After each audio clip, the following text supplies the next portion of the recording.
Despite a long history of supporting violent activities across the country, Abu Hamid insists that Pakistan is their motherland and jihadi organizations cannot even think of turning the country into a war zone.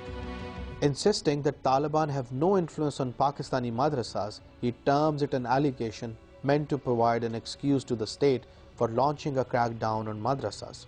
ملا عمر کے دارالحرب قرار دینے سے دارالحرب نہیں ہو جائے گا Pakistan.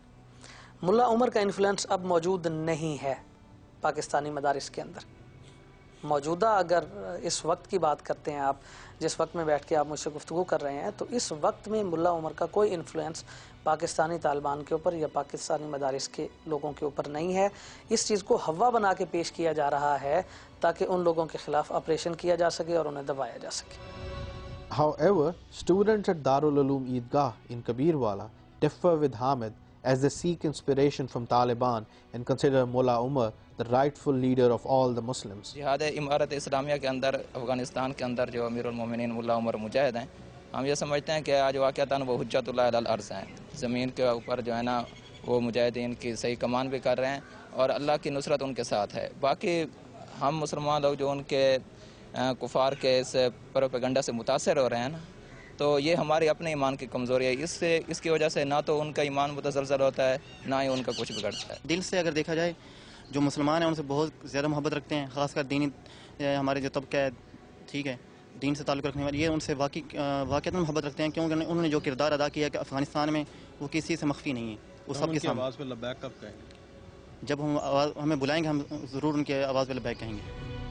The students claim that the madrasas are fortresses of Islam, a statement accepted as factual by the scholars who urge that they should be centers of learning and not fortresses.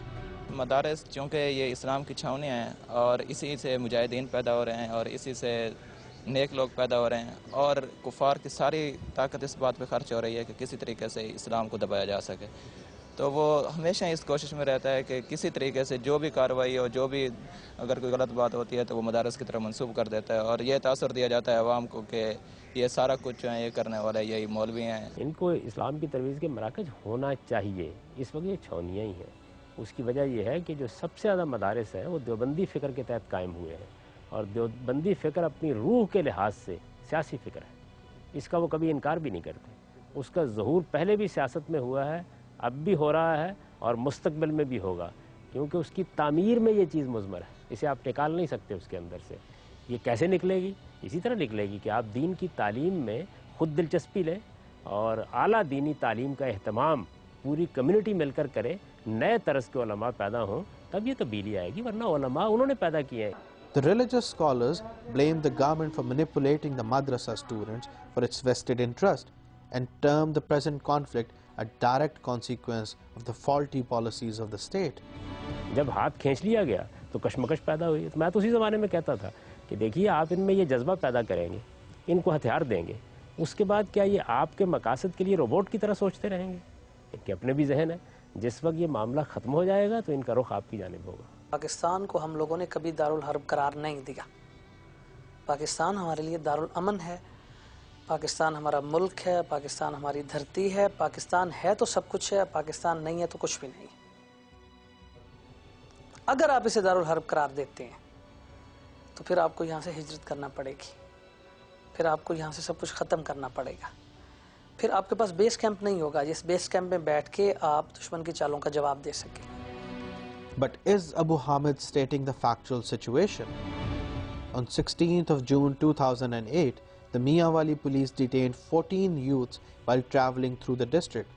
During interrogations, it was revealed that all of them were students of madrasas in Toba Tek Singh and were traveling to North Waziristan in the tribal area to extend a helping hand to the Tehreek-e-Taliban Pakistan, engaged in a bloody conflict with the Pakistan Armed Forces.